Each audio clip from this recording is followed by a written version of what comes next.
Hello प्यारे बच्चों, कैसे हैं आप लोग। आई होप बहुत अच्छे होंगे और हिस्ट्री की क्लासेस आप लोगों को समझ में आ रही होंगी। पूरा प्रयास है हमारा बच्चों कि आप लोगों को जितने भी महत्वपूर्ण पॉइंट्स हैं वो आप लोगों को उपलब्ध कराया जाए। आप लोगों के डिमांड्स पे आप लोग चाहते थे, इसलिए आप लोगों के लिए इकोनॉमी की क्लास भी शुरू कर रहे हैं और आप लोगों का बहुत ढेर सारा प्यार मिल रहा है। और अगर ये प्यार ऐसे ही मिलता रहेगा तो निश्चित तौर पर आप लोगों को हिस्ट्री के साथ साथ इकोनॉमी के भी प्रश्नों को हम बहुत अच्छे से सॉल्व कराएंगे। क्योंकि बच्चों सबको पता है कि बिना एनर्जी के कोई काम नहीं होता और हमारी एनर्जी, हमारा जो एक तरीके से कहीं मोटिवेशन है वो आप लोगों की उपस्थिति और आप लोगों का कमेंट्स होता है। तो आप लोग प्लीज़ ज़रूर कमेंट किया करें कमेंट बॉक्स में। और जब भी मैं वीडियो प्ले करती हूँ और कमेंट बॉक्स में कमेंट्स आप लोगों का पढ़ती हूँ तो मुझे ऊर्जा मिलती है। और जब भी थोड़ा सा निराश, हताश या समस्याओं में होती हूँ तो वो सब मुझे बहुत मोटिवेट करते हैं कि बच्चे इतना प्यार करते हैं, इतना सपोर्ट करते हैं, तो परेशानियों में भी रुकने का मन नहीं करता। तो आप लोगों का कमेंट्स आता रहे और आप लोगों का सपोर्ट, प्यार और उपस्थिति ऐसे ही मिलती रहे। इसके अलावा और मुझे कुछ नहीं चाहिए, बस आप लोग हमेशा उपस्थित रहें और खूब बढ़ चढ़ के प्रश्नों का उत्तर दें और बिल्कुल भी ना घबराएं। जब आप लोगों को मैक्सिमम क्वेश्चन के आंसर पता होंगे तो जाहिर सी बात है एग्ज़ाम में बिल्कुल भी समस्या नहीं होगा। तो चलिए बच्चों शुरुआत करते हैं। और आज आपका पहला प्रश्न है, प्रश्न बहुत अच्छा है, एग्ज़ाम में कई बार आया हुआ है और इसका उत्तर आप सबको पता भी होगा। सबसे आसान प्रश्न से आज की क्लास की शुरुआत कर रहे हैं बच्चों, ज़ोरदार तरीके से आंसर दीजिएगा। क्वेश्चन है, भारत $5 ट्रिलियन अर्थव्यवस्था का लक्ष्य कब तक प्राप्त कर लेने का लक्ष्य रखा है। बताना है प्यारे बच्चों कि भारत ने कब तक अपनी अर्थव्यवस्था को 5 ट्रिलियन तक पहुंचाने का लक्ष्य रखा है। तो ये तो सभी को पता होगा, नो डाउट, इसमें आप लोगों को बिल्कुल भी समस्या नहीं होना चाहिए कि भारत ने कब तक अपने 5 ट्रिलियन बनाने की अर्थव्यवस्था को रखा है। तो ये वेरी वेरी इंपॉर्टेंट है बच्चों और आई थिंक आप इसको बहुत आसानी से बता सकते हैं कि आपका कब तक का है। तो आपका ऑप्शन नंबर देख रहे हैं जो 2 है, ये बिल्कुल सही है। 2024 तक भारत सरकार का जो लक्ष्य है ये है 5 ट्रिलियन अर्थव्यवस्था बनाने का। हालांकि अगर आपके ऑप्शन में 2025 होता तो ये भी आपका सही हो जाता, लेकिन अगर 25 नहीं है तो आपका 24 बिल्कुल करेक्ट हो जाएगा। तो याद रखेंगे बच्चों, आपका जो 24 है ये आपका बिल्कुल सही है और ये क्वेश्चन काफ़ी इंपॉर्टेंट है। एक प्रश्न और है बच्चों, इसका भी उत्तर दीजिएगा कि जो भारत सरकार है, इन्होंने भारत सरकार ने भारतीय अर्थव्यवस्था को, अच्छा आपके पास यही प्रश्न है, इसी को मैं कर दे रही हूँ। ये जो 5 ट्रिलियन है यहाँ की जगह 10 कर दे रही हूँ। अब आप मुझे बताएंगे कि भारत सरकार का $10 ट्रिलियन की अर्थव्यवस्था का लक्ष्य कब तक प्राप्त कर लेने का लक्ष्य है। यानी कि भारत सरकार कब तक हमारी अर्थव्यवस्था को 10 यानी कि $10 ट्रिलियन अर्थव्यवस्था बनाने का लक्ष्य रखी है। तो आपके पास ऑप्शन है 2022, 2024, 2026, 2030। तो ये क्वेश्चन भी आपके लिए इम्पॉर्टेंट है और साथ ही बहुत आसान, क्योंकि मैं इसको आप लोगों के सामने क्लास में डिस्कस कर चुकी हूँ। एजेंडा 2030, जिसके तहत भारत सरकार ने बहुत सारे बेहतरीन एजेंडे रखे हैं। 10 एजेंडे हैं और उस 10 एजेंडे में से एक एजेंडा ये भी है कि भारतीय अर्थव्यवस्था को $10 ट्रिलियन की अर्थव्यवस्था बनाया जाएगा। तो आई होप बच्चों प्रश्न ये उत्तर समझ में आया होगा।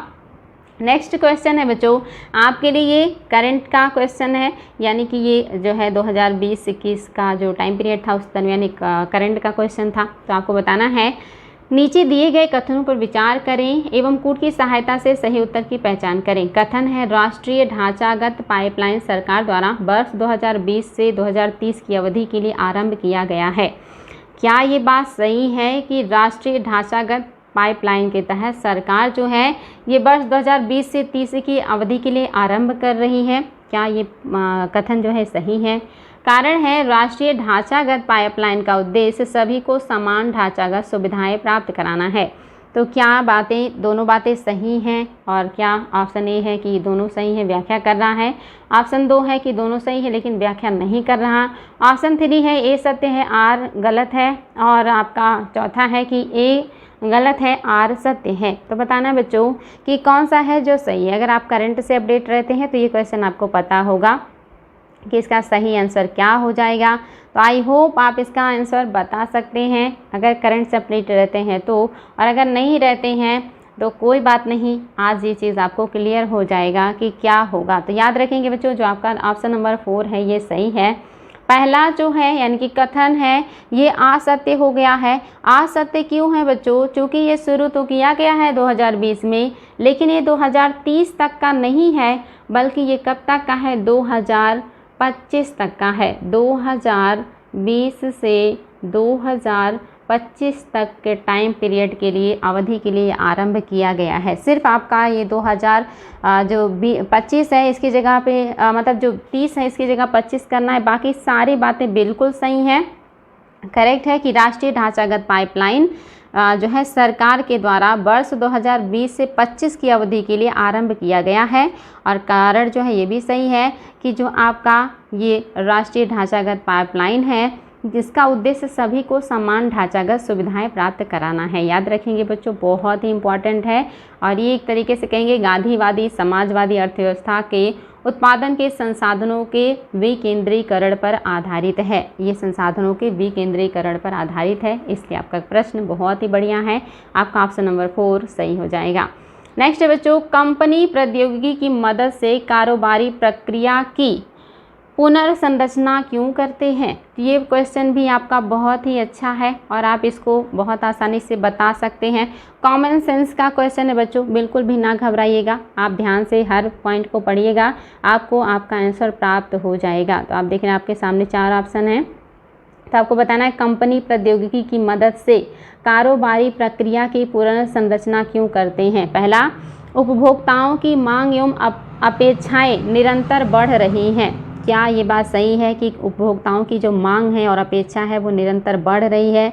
दूसरा, कम लागत पर उत्पादों और सेवाओं में प्रतिस्पर्धी बढ़त प्राप्त करने हेतु सूचना प्रौद्योगिकी का लाभ उठाया जा रहा है। क्या ये बात सही है कि कम लागत पर उत्पादों और सेवाओं में प्रतिस्पर्धा बढ़त प्राप्त करने के लिए सूचना और प्रौद्योगिकी का लाभ उठाया जा रहा है? और तीसरा, कि अर्थव्यवस्थाओं के विश्वव्यापी उदारीकरण के साथ परिवर्तन की दर तीव्र हो रही है। क्या ये बात सही है कि अर्थव्यवस्थाओं में जो विश्वव्यापी उदारीकरण है इसकी वजह से परिवर्तन की दर में तीव्र वृद्धि हुई है?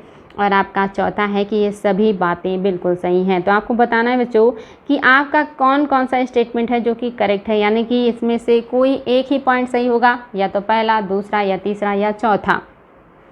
तो आई थिंक आपको समझ में आ गया होगा कि अगर कंपनी प्रौद्योगिकी की मदद से कारोबारी प्रक्रिया की पुनर्संरचना क्यों करते हैं, आखिर क्या रीज़न है कि जो कंपनियां हैं वो प्रौद्योगिकी की मदद से अपने जो कारोबार है उसमें पुनर्संरचना यानी कि बदलाव लेकर के आते हैं। तो आपको सबको पता है कि सारे पॉइंट सही हैं। उपभोक्ताओं की मांग एवं अपेक्षाएं निरंतर बढ़ रही हैं, तो जाहिर सी बात है पुनर्संरचना करना ही पड़ेगा प्रौद्योगिकी की मदद से।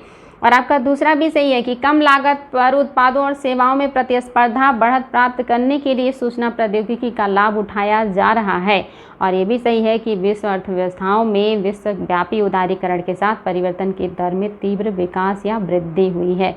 तो सारी बातें सही हैं बच्चों। आपका ऑप्शन नंबर जो 4 है ये बिल्कुल करेक्ट है। और ये प्रश्न आई होप आपको समझ में आया होगा। कॉमन सेंस का क्वेश्चन था ये, वर्तमान की जो ज़रूरतें हैं उसी के आधार पे था। आपके पास फिर से 4 ऑप्शन हैं और आपको इन्हीं में से बताना है कि आपका मिश्रित अर्थव्यवस्था का अर्थ क्या है। कोई दम नहीं है, कम से कम मेरे बच्चों को तो ये प्रश्न सॉल्व करने में 1 मिनट भी नहीं लगना चाहिए। पहला है जहां कृषि और उद्योग दोनों को समान महत्व दिया जाता है। दूसरा है जहां राष्ट्रीय अर्थव्यवस्था में सार्वजनिक क्षेत्र के साथ साथ निजी क्षेत्र भी विद्यमान है। तीसरा है जहां राष्ट्रीय अर्थव्यवस्था में भूमंडलीकरण की प्रक्रिया भारी मात्रा में स्वदेशी से प्रभावित है। और चौथा है जहां आर्थिक नियोजन और विकास में केंद्र और राज्यों के समान भागीदारी हो। तो आपको बताना है बच्चों कि कौन सा सही है, और मुझे पता है कि आप सभी लोगों ने सही आंसर को प्राप्त कर लिया है। आपका जो ऑप्शन नंबर 2 है ये बिल्कुल सही है। जहां राष्ट्रीय अर्थव्यवस्था में सार्वजनिक क्षेत्र के साथ साथ निजी क्षेत्र भी विद्यमान हो उसी को कहा जाता है मिश्रित अर्थव्यवस्था। बिल्कुल सही है, इसमें कोई डाउट नहीं है। और आपका अगला प्रश्न भी बहुत ही आसान है, इसमें भी कोई दम नहीं है। और ये आप सबको पता है कि भारत की अर्थव्यवस्था कैसी अर्थव्यवस्था है, नो डाउट बहुत आसान है बच्चों, और कुछ क्वेश्चन आपके बहुत इजी भी होंगे। हालांकि सारे एग्ज़ाम में आए हुए हैं, इसलिए आपका रिवीजन भी हो रहा है। जो बच्चे पढ़ने में कमज़ोर हैं उनके लिए ये भी अच्छा है, और जो बच्चे पढ़ने में अच्छे हैं उनके लिए तो कोई बात ही नहीं है। उनको तो पता ही भारतीय अर्थव्यवस्था मिश्रित अर्थव्यवस्था है। बिल्कुल सही बात है, इसमें समाजवादी, पूंजीवादी, गांधीवादी इन सब का गुण पाया जाता है। नेक्स्ट बच्चों, भारतीय मिश्रित अर्थव्यवस्था का अर्थ क्या है? ये देखिए, ये प्रश्न भी बहुत आसान है और इसको भी आप लोग बहुत आसानी से बता सकते हैं। कोई इसमें प्रश्न में कोई दम नहीं है। अब तो इकोनॉमी आप लोगों के लिए बहुत इजी हो चुका है, तो आप लोग इकोनॉमी में बहुत अच्छा नंबर लेके आएंगे। और आपका जो पता है कि कौन सा है जो कि सही है, तो सार्वजनिक के साथ साथ निजी क्षेत्रों का सह अस्तित्व होना ही मिश्रित अर्थव्यवस्था का तात्पर्य होता है। आगे बढ़ेंगे बच्चों, और आपका अगला प्रश्न बढ़िया प्रश्न है। अब आपको बताना है, अब यहाँ पे आप अपना दिमाग लगाएंगे और सही उत्तर को प्राप्त करेंगे। क्वेश्चन है, यह सत्य होगा कि भारत को परिभाषित किया जाए, यानी कि भारत को किस स्टेटमेंट के द्वारा परिभाषित किया जा सकता है? इसमें से कौन सी बात है जो भारत की स्थिति को परिभाषित कर रहा है सही तरीके से? पहला है, एक खाद्य की कमी वाली अर्थव्यवस्था के रूप में। क्या भारत खाद्य की कमी वाली अर्थव्यवस्था है? दूसरा, एक श्रम आधिक्य वाली अर्थव्यवस्था के रूप में। क्या भारत में श्रम की अधिकता है? तीसरा है, एक व्यापार आधिक्य वाली अर्थव्यवस्था के रूप में। क्या हमारे देश का जो व्यापार है वो आधिक्य है? और चौथा, एक पूंजी आधिक्य वाली अर्थव्यवस्था के रूप में। क्या भारत में पूंजी बहुत है? तो आपको बताना है बच्चों कौन सा प्रश्न है जो सही है। कॉमन सेंस का क्वेश्चन है और मेरे बच्चों को ये क्वेश्चन बिल्कुल भी गलत नहीं करना है। आप सभी लोग इसका बहुत अच्छे से आंसर दे सकते हैं, बिकॉज अब आप लोग चीज़ों को समझने लगे हैं। तो आप सभी को पता है कि भारत एक श्रम आधिक्य वाली अर्थव्यवस्था के रूप में जाना जाता है। हमारे यहाँ खाद्य की कमी नहीं है, ये बिल्कुल सही है। आत्मनिर्भर हैं हम, निर्यात भी करते हैं, और साथ ही आपके यहाँ व्यापार भी आधिक्य नहीं है। अगर व्यापार आधिक्य होता तो जाहिर सी बात है हमें बहुत मुनाफा होता, और हम पूंजी आधिक्य वाले बिल्कुल नहीं है, क्योंकि हमारे पास पूंजी की कमी है। ये बातें बिल्कुल जो है सही हैं। नेक्स्ट बच्चों, निम्नलिखित में से क्या सही ढंग से समझाता है कि भारत अल्प विकसित अर्थव्यवस्था है? इनमें से कौन सी बातें हैं जो ये कन्फर्म करती हैं कि भारत एक जो है विकासशील अर्थव्यवस्था या अल्प विकसित अर्थव्यवस्था है? आपके पास ऑप्शन है और आपके पास बहुत सारे ऑप्शन हैं, बताना है आपको। पहला पॉइंट है, आय का असमान वितरण। क्या भारतीय अर्थव्यवस्था में आय का असमान वितरण है? दूसरा, उच्च निर्भरता दर। क्या हमारे यहाँ उच्च निर्भरता दर पाया जाता है, यानी कि बड़े पैमाने पे लोग दूसरों पर निर्भर हैं? और तीसरा, राष्ट्रीय आय में वृद्धि की धीमी दर। क्या हमारे यहाँ राष्ट्रीय आय में वृद्धि बहुत धीमी होती है? और आपका चौथा है, बैंक व वित्तीय क्षेत्र में परिवर्तन। क्या हमारे यहाँ बैंक व वित्तीय क्षेत्र में परिवर्तन देखने को मिलता है? तो आपको बताना है बच्चों कि क्या सही है, और लास्ट में दे रहा है कि उपर्युक्त सभी कथन सही हैं। तो आपको बताना है कि आपका कौन सा स्टेटमेंट है जो कि सही है। प्रश्न अच्छा है, और अपने देश की स्थिति के बारे में अगर आपको जानकारी है और साथ ही अगर आपने क्लास अच्छे से पढ़ा है तो आप बता सकते हैं कि भारतीय अर्थव्यवस्था एक अल्प विकसित अर्थव्यवस्था है। इस बात को परिभाषित यहाँ पे सारे कथन कर रहे हैं, यानी कि उपर्युक्त सभी बातें बिल्कुल करेक्ट हैं, इसमें कोई डाउट नहीं है। आप लोग अच्छे से इसको समझ रहे होंगे। नेक्स्ट बच्चों, आपके पास फिर से एक बढ़िया प्रश्न है, और आपको बताना है कि भारतीय अर्थव्यवस्था की विशेषता क्या नहीं है। इसमें से कोई एक है जो भारतीय अर्थव्यवस्था की विशेषता नहीं है, यानी कि बाकी आपकी विशेषता होंगी, कोई एक है जो उसकी विशेषता नहीं है। ऑप्शन में आपके पास कृषि की प्रधानता, दूसरा ऑप्शन है उद्योगों की प्रधानता, तीसरा ऑप्शन है न्यून प्रति व्यक्ति आय, और चौथा है बृहद बेरोजगारी। तो इस प्रश्न में भी कोई दम नहीं है, क्योंकि आप पढ़े लिखे युवा हैं और आपको पता है कि वर्तमान में क्या क्या समस्याएं हैं जो हमारी अर्थव्यवस्था की है, या क्या क्या कमियां हैं और क्या क्या पॉजिटिव पॉइंट हैं। तो आप सबको पता है कृषि प्रधान देश है हमारा, बिल्कुल सही है। उद्योगों की प्रधानता हमारे यहाँ नहीं पाई जाती है। अगर हमारे यहाँ उद्योग होते तो फिर हमें समस्याएं नहीं झेलनी पड़ती। तो जाहिर सी बात है आपका कौन सा है जो सही नहीं है, ऑप्शन नंबर 2 ही आपका सही नहीं है। उद्योग प्रधानता हमारे यहाँ नहीं पाया जाता। न्यून प्रति व्यक्ति आय है, बिल्कुल सही है। और बृहद बेरोजगारी है, ये भी सही है। और बृहद बेरोजगारी बताएंगे बच्चों, बृहद बेरोजगारी में सबसे ज़्यादा चिंताजनक कौन सी बेरोजगारी है? सबसे ज़्यादा चिंताजनक कौन सी बेरोजगारी है? बताएंगे बच्चों कौन सी बेरोजगारी है जो कि सबसे ज़्यादा चिंताजनक है? और आई होप आप इसको बता सकते हैं, क्योंकि आप सभी लोग इससे एक तरीके से कहिए कि जूझ रहे हैं, सफ़र कर रहे हैं। और सबको पता है कि जो आपकी बेरोजगारी है, पहला ऑप्शन है शिक्षित बेरोजगारी। क्या शिक्षित बेरोजगारी समस्या है? दूसरा है प्रच्छन्न बेरोजगारी। क्या प्रच्छन्न बेरोजगारी समस्या है? तीसरा है उद्योग आधारित बेरोजगारी। और आपका चौथा है कि कोई नहीं। तो आप सभी को पता है, इसमें तो विदाउट ऑप्शन आप लोग आंसर दे रहे हैं। तो आपका कौन सा सही हो जाएगा? शिक्षित बेरोजगारी, बिल्कुल सही है। शिक्षित बेरोजगारी सबसे बड़ी समस्या है वर्तमान की। नेक्स्ट है बच्चों, अल्प विकसित अर्थव्यवस्था की सामान्यतया विशेषता नहीं है। यानी कि कौन सी विशेषता सामान्यतः अल्प विकसित अर्थव्यवस्था का नहीं है? पहला है प्रति व्यक्ति निम्न आय। क्या प्रति व्यक्ति निम्न आय सामान्यतः अल्प विकसित अर्थव्यवस्था की विशेषता नहीं है? दूसरा निम्न जीवन स्तर। और तीसरा है जनसंख्या वृद्धि की ऊंची दर। और चौथा है निम्न आश्रितता अनुपात। तो बताएंगे बच्चों कि कौन सा है जो कि आपका सही है, यानी कि अल्प विकसित अर्थव्यवस्था में सामान्यतः क्या नहीं पाया जाता है। तो आप सभी को पता है कि क्या यहाँ पे नहीं पाया जाएगा। ये भी आपके लिए आसान प्रश्न है और कॉमन सेंस का है, बिकॉज सभी लोग इससे जूझ रहे हैं। तो आपका पहला बिल्कुल सही है, प्रति व्यक्ति निम्न आय, ये पहचान है। दूसरा निम्न जीवन स्तर, ये भी सही है, जीवन स्तर बहुत निम्न होता है। तीसरा भी सही है कि जनसंख्या वृद्धि ऊंची पाई जाती है, ये भी सही है। लेकिन आपका जो चौथा है ये सही नहीं है। क्यों सही नहीं है बच्चों? क्योंकि यहाँ पे उच्च आश्रितता अनुपात पाया जाता है। उच्च आश्रितता अनुपात पाया जाता है, निम्न आश्रितता अनुपात नहीं पाया जाता। तो आपका जो चौथा है यही इस प्रश्न के हिसाब से सही नहीं है। बाकी की सारी जो विशेषताएं हैं वो आपकी अल्प विकसित अर्थव्यवस्था की विशेषता है। याद रखेंगे बच्चों, बहुत इंपॉर्टेंट है। और इसके अलावा और कौन कौन सी विशेषता पाई जा सकती है तो ये भी याद रखेंगे। इसके अलावा बेरोजगारी एवं अल्प रोजगार का ऊंचा स्तर भी होगा। इसके अलावा आप देखेंगे कृषि क्षेत्र की अधिकता भी पाई जाएगी, पूंजी निर्माण की निम्न दर होगी। ऐसी बहुत सारी समस्याएं जो हैं वो अल्प विकसित देश में देखने को मिलती हैं। नेक्स्ट क्वेश्चन है बच्चों, ये प्रश्न भी बहुत अच्छा है और आपको इसमें से भी बताना है कि कौन सा है जो आपके निम्नलिखित में से कौन सी विशेषता भारतीय अर्थव्यवस्था को विकासशील श्रेणी में नहीं दर्शाता। इनमें से कोई विशेषता ऐसी है जो भारतीय जो अर्थव्यवस्था है इसको विकासशील श्रेणी में नहीं दर्शाता।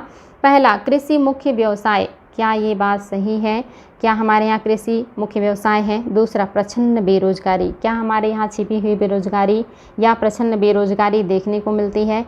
तीसरा है मानव पूंजी की निम्न गुणवत्ता। क्या हमारे यहाँ मानव पूंजी में निम्न गुणवत्ता पाया जाता है? और चौथा है प्रोटीन का प्रति व्यक्ति सेवन उच्च होना। क्या हमारे यहाँ प्रोटीन का प्रति व्यक्ति सेवन बहुत उच्च है? तो बताएंगे बच्चों कि कौन सा आपका है जो विकासशील अर्थव्यवस्था या खास करके भारत की अर्थव्यवस्था को विकासशील श्रेणी में नहीं दर्शाता है। ये प्रश्न भी बच्चों कॉमन सेंस का है, ज़रूरी नहीं जिन्होंने इकोनॉमी पढ़ा हो वही इसका उत्तर दे। इसका उत्तर हर बच्चा दे सकता है जो भी अच्छी सोच रखता है और जो थोड़ा भी जागरूक हो। तो आप सबको पता है इसका आंसर कौन सा हो जाएगा। आप सभी का आंसर बिल्कुल जो है मोस्टली सही है। क्या है? ऑप्शन नंबर 4 आपका जो है ये हमारे यहाँ की अर्थव्यवस्था का स्वरूप नहीं है, इसको हम नहीं शामिल करते बिकॉज हमारे यहाँ प्रोटीन की कमी है लोगों के अंदर, इसी वजह से तो लोग कुपोषण के शिकार हैं। इसलिए आपका चौथा ऑप्शन है जो कि नहीं होगा। बाकी आपके सारे ऑप्शन बिल्कुल सही हो जाएंगे। अब एक प्रश्न है बच्चों आप लोगों के लिए, अब आप इसे इकोनॉमी का समझें या जियोग्राफी का, जवाब दीजिएगा। सबसे अधिक सबसे अधिक प्रोटीन किस में पाया जाता है? सबसे अधिक प्रोटीन किस में पाया जाता है? पहला है सोयाबीन, सोयाबीन, और दूसरा है मूंगफली, मूंगफली। सी में है कि दोनों, और डी में है कोई नहीं। तो बताएंगे बच्चों कि किस में सबसे ज़्यादा प्रोटीन पाया जाता है? तो ये भी आप लोगों को पता होगा, बहुत ही बढ़िया है। आपका जो ऑप्शन नंबर फर्स्ट है यही सही है। सोयाबीन में ही 40% से प्लस का जो प्रोटीन है पाया जाता है। साथ ही क्वेश्चन का आंसर और दीजिएगा कि सबसे शुद्ध प्रोटीन किस में पाया जाता है? सोयाबीन में, मूंगफली में, दालों में या बादाम में? तो आपके लिए क्वेश्चन है, बताइएगा सबसे शुद्ध प्रोटीन किस में मिलता है। नेक्स्ट है आपका, निम्न में से कौन आर्थिक सुधारों के द्वितीय प्रजनन में सरकार द्वारा चिन्हित किए गए हैं का भाग नहीं है? आपको बताना है बच्चों, बहुत ही बढ़िया प्रश्न है कि निम्न में से कौन आर्थिक सुधारों के द्वितीय प्रजनन यानी कि द्वितीय जनरेशन में सरकार द्वारा चिन्हित किए गए का भाग नहीं है? पहला ऑप्शन है तेल के क्षेत्र में सुधार, दूसरा ऑप्शन है सार्वजनिक क्षेत्र में सुधार, तीसरा है न्यायिक प्रणाली में सुधार, और चौथा है शासकीय एवं सार्वजनिक संस्थाओं में सुधार। तो आपको बताना है बच्चों कि निम्न में से कौन सा आर्थिक सुधारों के द्वितीय जनरेशन में सरकार द्वारा चिन्हित किए गए का भाग नहीं है। और ये भी आपके लिए बहुत ही बढ़िया प्रश्न है, आप इसे आसानी से बता सकते हैं। और ये आई होप आपको आंसर मिल गया होगा। आपका जो ऑप्शन नंबर 3 है ये बिल्कुल सही है। न्यायिक प्रणाली में सुधार ये अर्थव्यवस्था के द्वितीय जनरेशन का हिस्सा नहीं है। बाकी तेल के क्षेत्र में सुधार, सार्वजनिक क्षेत्र में सुधार, शासकीय एवं सार्वजनिक संस्थानों में सुधार, ये सारी चीज़ें। लेकिन न्यायिक प्रणाली में सुधार ये इकोनॉमी का हिस्सा वैसे भी नहीं होता। कॉमन सेंस का प्रश्न था, आपकी इकोनॉमी में न्यायिक प्रणाली जैसी बातें नहीं की जाती हैं, जबकि ये सार्वजनिक संस्थान और शासकीय में अगर सुधार किया जा रहा है तो ये सही हो जाएगा। लेकिन आपका तीसरा गलत है। और सबसे शुद्ध प्रोटीन जो है वो आपका मूंगफली में पाया जाता है, इसीलिए मूंगफली को गरीबों का बादाम कहा जाता है। नेक्स्ट है बच्चों, क्वेश्चन नंबर 13 है, विकास का भारतीय मॉडल किसके हितों की सुरक्षा करता है? जो विकास का भारतीय मॉडल है वो किसके हितों की सुरक्षा करता है? तो आपका पहला है व्यक्ति के हितों की सुरक्षा, दूसरा है राज्य के हितों की सुरक्षा, तीसरा है व्यक्ति और राज्य दोनों के हितों की सुरक्षा, और चौथा है कि उपर्युक्त में से किसी का नहीं। तो ये प्रश्न भी आपके लिए कॉमन सेंस का है, आसान है, बहुत आसानी से बता सकते हैं आप लोग। आई होप आपको इसका जो आंसर है मिल गया होगा।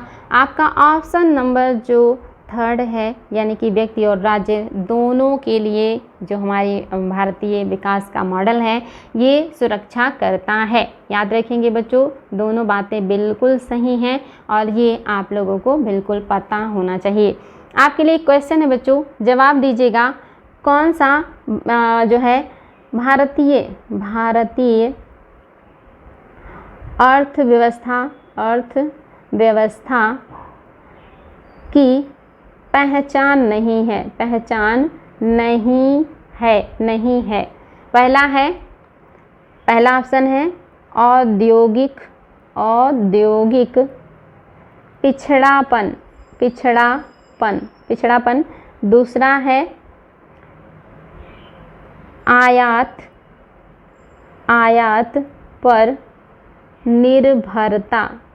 पर निर्भरता, तीसरा है साक्षरता, और चौथा है सभी।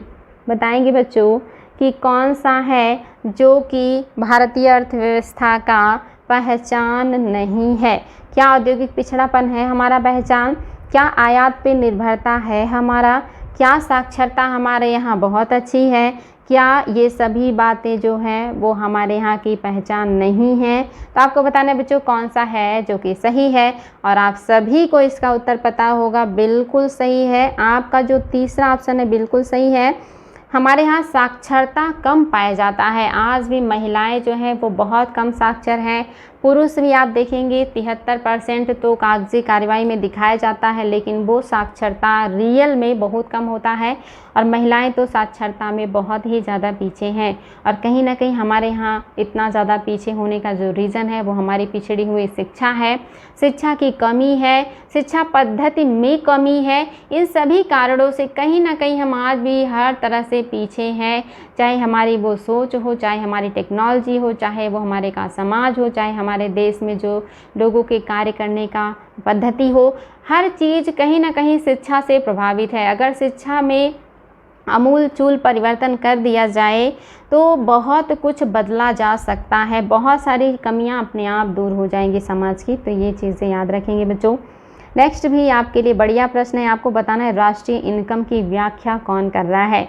चलिए बच्चों, पता चलेगा आज आप लोगों को कितना याद है। राष्ट्रीय इनकम चैप्टर से क्वेश्चन है और गलत नहीं करेंगे आप लोग। मैंने बहुत अच्छे से राष्ट्रीय इनकम और जीडीपी सब कुछ बताया है। तो आपको बताना है राष्ट्रीय पद आय को निरूपित कौन करता है। पहला है बाजार कीमतों पर सकल राष्ट्रीय उत्पाद मूल्य ह्रास घटाकर। क्या बाजार कीमतों पर सकल राष्ट्रीय उत्पाद में से मूल्य ह्रास घटा देंगे तो आपका राष्ट्रीय आय मिल जाएगा। दूसरा, बाजार कीमतों पर सकल राष्ट्रीय उत्पाद में से मूल्य ह्रास घटाकर विदेशों से प्राप्त निबल कारक आय जोड़कर। क्या ये बात सही है। और तीसरा है बाजार कीमतों पर सकल राष्ट्रीय उत्पाद मूल्य ह्रास और अप्रत्यक्ष करों को घटाकर सब्सिडी को जोड़कर। तो बताएंगे बच्चों आपका कौन सा सही है। और चौथा है बाजार कीमतों पर सकल राष्ट्रीय उत्पाद विदेशों से प्राप्त निबल कारक आय को घटाकर। और ये आपका राष्ट्रीय इनकम से बहुत ही बढ़िया प्रश्न है और मुझे पता है कि इसका उत्तर मेरे सभी बच्चों को पता है, बिकॉज मैंने यहाँ राष्ट्रीय इनकम को बहुत अच्छे से पढ़ाया है। तो इसको गलत नहीं करेंगे आप लोग। आई होप आप लोगों को आंसर मिल चुका होगा। आपका जो आंसर है थर्ड यानी कि तीसरा, यही सही है।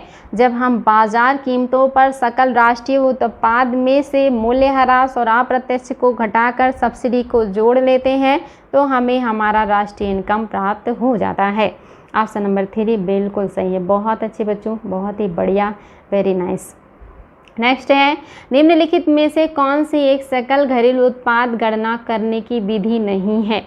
इनमें से कौन सी एक विधि सकल घरेलू उत्पाद की गणना करने की नहीं है, आपको ये बताना है। कौन सी विधि का उपयोग नहीं करते और ये भी आप सभी को मैंने पढ़ाया है, तो गलती बिल्कुल भी नहीं करेंगे आप लोग। 1% की भी गलती नहीं होनी चाहिए। मैंने इसको बहुत अच्छे से क्लास में बताया है कि कितनी विधियों से राष्ट्रीय उत्पाद की या राष्ट्रीय इनकम की गणना की जाती है। पहला है उत्पादन विधि। क्या उत्पादन विधि से राष्ट्रीय उत्पाद की गणना की जाती है। क्या ह्रास मान लागत विधि से जो है राष्ट्रीय इनकम की गणना नहीं की जाती। क्या आय विधि से राष्ट्रीय इनकम की गणना नहीं की जाती। क्या व्यय विधि से राष्ट्रीय इनकम की गणना नहीं की जाती। तो बताएंगे बच्चों किसका उपयोग हम राष्ट्रीय इनकम की गणना करने में नहीं करते हैं। तो ये बच्चों बहुत ही बढ़िया प्रश्न है और उम्मीद है कि आप इसको बहुत आसानी से समझ सकते हैं कि आपका ऑप्शन नंबर जो 2 है ये नहीं होगा। आय, व्यय और उत्पादन ये तीनों विधियां हैं, लेकिन ह्रास मान लागत जो विधि है ये आपके राष्ट्रीय इनकम में उपयोग में नहीं लाया जाता है। ये क्लास में मैंने सारी बातें आप लोगों को बताई हैं। नेक्स्ट क्वेश्चन बहुत आसान है और बहुत इंपॉर्टेंट आप लोगों के लिए। ये क्वेश्चन बहुत ही बढ़िया है। अभी तो आप लोगों का असली एग्जाम हो रहा है, अब पता चल रहा है कि आप लोगों ने कितना अच्छे से पढ़ा है। क्वेश्चन है भारत में राष्ट्रीय आय की गणना में एक समस्या है। कौन सी समस्या है जो भारतीय राष्ट्रीय आय की गणना में है। तो बताएंगे अल्प रोजगार, दूसरा है मुद्रास्फीति, तीसरा है बचत का निम्न स्तर और चौथा है असंगठित क्षेत्र। क्वेश्चन बहुत ही बढ़िया है और ये सारी चीज़ें मैंने आप लोगों को बताई हैं, तो इसमें गलती नहीं होनी चाहिए। भारत में राष्ट्रीय आय की गणना में एक कौन सी समस्या है जिसकी वजह से राष्ट्रीय गणना करने में समस्या होती है, राष्ट्रीय आय को निकालने में समस्या होती है। तो आप सभी को पता है आपका कौन सा जो है वो समस्या उत्पन्न करता है। तो आपका ऑप्शन नंबर 4 बिल्कुल सही है। जो असंगठित क्षेत्र हैं, जैसे कृषि में काम करने वाले, जैसे मजदूरी करने वाले, जैसे छोटे मोटे जो ठेले और अन्य तरह के दुकान लगाते हैं, ऐसे लोगों के इनकम की गणना नहीं हो पाती है, इसीलिए असंगठित क्षेत्र के लोगों का जो इनकम है उसकी गणना की समस्या है। ऑप्शन नंबर 4 बिल्कुल भी सही हो जाएगा आपका। ये सबसे बड़ी समस्या है राष्ट्रीय आय की गणना करने में। ऑप्शन नंबर 4 बच्चों याद रखेंगे, वेरी वेरी इंपॉर्टेंट है। नेक्स्ट है, किसी दी गई अवधि के लिए एक देश की राष्ट्रीय आय। चलिए फिर से आ गया आपका नेशनल इनकम से प्रश्न, बहुत ही बढ़िया प्रश्न है। बताएंगे नेशनल इनकम से संबंधित कौन सा है जो कि सही है। आपके पास 4 ऑप्शन है और इसमें से आपको बताना है कि सही कौन सा है। राष्ट्रीय इनकम के बारे में सही बात कौन सा कर रहा है। पहला है, नागरिकों द्वारा उत्पादित वस्तुओं और सेवाओं के कोई मूल्य के बराबर होगी। यानी कि आपको बताना है, यहाँ पे कुल हो जाएगा बच्चों कि नागरिकों और उत्पादित वस्तुओं और सेवाओं के कुल मूल्य के बराबर होगा। क्या ये बात सही है कि नागरिकों द्वारा उत्पादित वस्तुओं और सेवाओं का कुल मूल्य के बराबर होगी, उसी को राष्ट्रीय इनकम कहेंगे। दूसरा, कुल निवेश व्यय के योग के बराबर होगी। क्या ये बात सही है कि कुल निवेश व्यय के जो है योग के बराबर होगा। तीसरा, सभी व्यक्तियों को व्यक्ति आय के योग के बराबर होगा। क्या तीसरा सही है कि सभी व्यक्तियों की वैयक्तिक आय के योग के बराबर होगा। और चौथा है, उत्पादित अंतिम वस्तुओं और सेवाओं के मौद्रिक मूल्य के बराबर होगा। तो आप सभी को पता है बच्चों, ये भी आईएएस का प्रश्न है और आप सबको पता है इसका जो आंसर है ये क्या हो जाएगा। ऑप्शन नंबर 4 आपका बिल्कुल सही हो जाएगा। मैंने आप लोगों को बताया था कि उत्पादित अंतिम वस्तुओं और सेवाओं के मौद्रिक मूल्य को ही हम जो है अपने नेशनल इनकम में काउंट करते हैं। तो ये बिल्कुल सही है, आपका एकदम करेक्ट है। ऑप्शन नंबर फर्स्ट जो है ये सही नहीं था। कुछ बच्चों को फर्स्ट में कन्फ्यूज़न हुआ होगा, लेकिन यहाँ पे कह रहा है कि जो कुल मूल्य के बराबर होगा, ये कह रहा है, जबकि कुल मूल्य नहीं होता बल्कि अंतिम जो मौद्रिक मूल्य होता उसके बराबर होता है। अंतिम वस्तुओं और सेवाओं के अंतिम मौद्रिक मूल्य के बराबर होता है, इसी को राष्ट्रीय इनकम कहते हैं। अब हालांकि इसमें हम अगर ये चाहें तो जोड़ सकते हैं कि जो भारत से विदेशों में भेजा गया है वो इनकम घटाएंगे और विदेशों से जो भारत आया उसको प्लस कर लेंगे। चलिए अगला प्रश्न देखते हैं। निम्नलिखित में से कौन सा समायोजित सकल आय की परिभाषा के अंतर्गत आता है।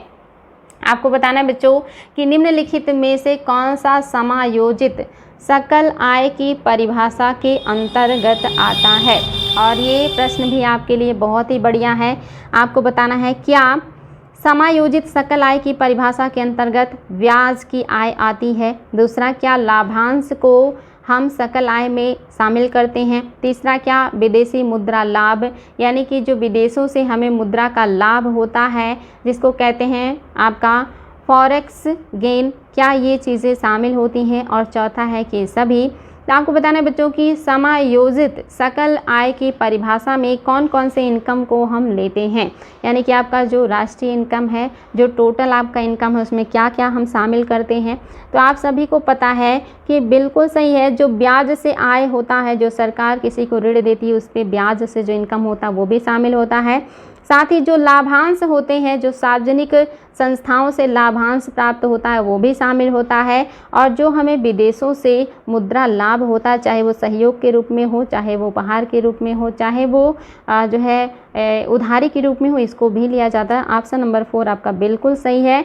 ये सारी चीज़ों को हम शामिल करते हैं, इसमें कोई डाउट नहीं होना चाहिए। प्रश्न बहुत ही अच्छा था बच्चों। चलिए नेक्स्ट देखते हैं। यदि एक भी हुई यानी कि एक दी हुई समयावधि की कीमतें एवं मौद्रिक आय दोनों दोगुनी हो जाएं तो वास्तविक आय पे क्या प्रभाव पड़ेगा। ये प्रश्न तो आप सभी ने बहुत अच्छे से समझा था और इसका उत्तर भी सबका सही आया था। देखते हैं आज आप लोग क्या उत्तर देने वाले हैं कि अगर एक दी हुई समयावधि में कीमतें और मौद्रिक आय दोनों दोगुनी कर दी जाए तो जो वास्तविक आय होगा उस पर क्या इफेक्ट आएगा। पहला है दोनों जो है वो दोगुनी हो जाएंगी। दूसरा है आधी रह जाएगी। तीसरा है अपरिवर्तित रहेगी। क्या वास्तविक आय अपरिवर्तित रहेगी। और तीसरा कह रहा है कि वास्तविक जो आय है उसमें कीमतें वास्तविक आय को प्रभावित नहीं करती हैं। तो बताएंगे बच्चों आपका कौन सा सही है। और मुझे पता है इसका आंसर सभी को पता है। ऑप्शन नंबर 3 आपका बिल्कुल सही है कि अगर कीमतें भी बढ़ा दी जाए और आय भी बढ़ा दी जाए, दोनों दोगुना कर दिया जाए, तो इससे जो वास्तविक आय है उसमें कोई परिवर्तन नहीं होगा, बिकॉज कि जो पहले वस्तुएं 10 रुपये में मिलती थी तब हमारे पास 10,000 रुपये थे वेतन का। अब अगर वस्तुएं 20 रुपये की हो गई और वेतन भी 20,000 हो गया है तो कोई फ़र्क नहीं पड़ रहा है, यानी कि दोनों दोगुना हो गया है, इसलिए आपका जो अपरिवर्तित है ये बिल्कुल सही हो जाएगा। और आज का आपका जो है अगला प्रश्न, और ये आज आपका बढ़िया और लास्ट प्रश्न होगा। प्रश्न है किस सैद्धांतिक रूप से यदि आर्थिक विकास की कल्पना की जाती है तो इनमें से किस एक को साधारणतः ध्यान नहीं रखा जाता है। प्रश्न बहुत ही अच्छा है बच्चों। आपको बताना है कि सैद्धांतिक रूप से यदि आर्थिक विकास की कल्पना की जाती है तो इनमें से किस एक को साधारणतः ध्यान में नहीं रखा जाता है। पहला ऑप्शन है सकल घरेलू उत्पाद में वृद्धि, क्या हम इसको ध्यान में नहीं रखते। दूसरा है विश्व बैंक के वित्तीय सहायता में वृद्धि, क्या जो हमें वर्ल्ड बैंक के द्वारा वित्तीय सहायता में बढ़ोतरी की जाती है इसको नहीं लिया जाता।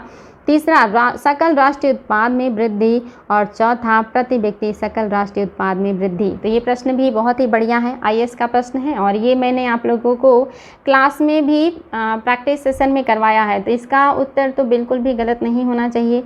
आज आप लोगों का फिर से टेस्ट है, समझ लीजिए और फटाफट उत्तर दीजिएगा कि कौन सी इनकम को हम साधारणतया अपने जो है इनकम में समायोजित नहीं करते हैं। सकल आय में हम किसको नहीं लेते हैं, आपको ये बताना है। और आई थिंक आपको इसका आंसर भी पता होगा, बहुत ही आसान है। इसका ऑप्शन नंबर जो आपका विश्व बैंक से संबंधित है 2, ये शामिल नहीं होगा। ऑप्शन नंबर 2 शामिल नहीं होगा। विश्व बैंक से वित्तीय जो सहायता में वृद्धि होती है ये हमारे इनकम का सैद्धांतिक रूप से आर्थिक विकास की कल्पना नहीं की जाती, क्योंकि ये जो सहायता है ये आपको सहायता के रूप में मिला, यानी कि इससे आपने किसी उत्पाद नहीं प्राप्त हुआ, यानी कि कोई सेवा और वस्तुओं का उत्पादन नहीं हुआ है, कोई जॉब क्रिएट नहीं हुआ है।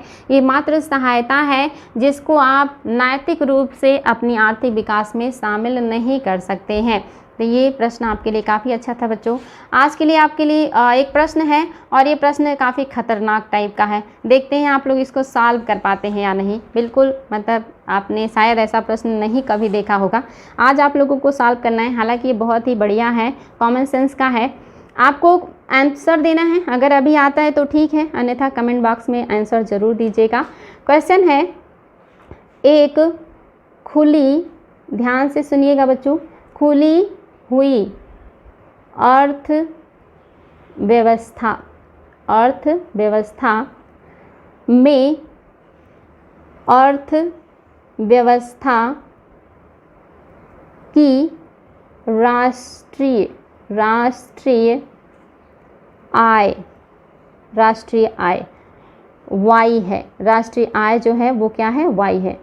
क्वेश्चन है एक खुली हुई अर्थव्यवस्था में अर्थव्यवस्था की राष्ट्रीय आय, यानी कि एक खुली हुई अर्थव्यवस्था है उसका जो राष्ट्रीय आय है वो y है, नेशनल इनकम जो है वो y है। तो अब आपको बताना है कि, ध्यान से सुनिएगा, टेक्निकल है, आईएएस का प्रश्न है। C, I, G, X, M का क्रमशः अर्थ है। क्रमशः अर्थ क्या है इसका, तो क्रमशः जो आपका सी है इसका अर्थ है आपका उपभोग, यानी कि कंज्यूम, उपभोग है यानी कि कंज्यूम है। आई का है निवेश, यानी कि इन्वेस्टमेंट, निवेश। जी का है गवर्नमेंट यानी कि सरकारी खर्च, जो गवर्नमेंट के द्वारा सरकारी खर्च किया जाता है, सरकारी खर्च है। और आपका जो एक्स है इसका मतलब है टोटल आपका जो निर्यात किया जाता है इसको लेते हैं निर्यात, यानी कि आपका कुल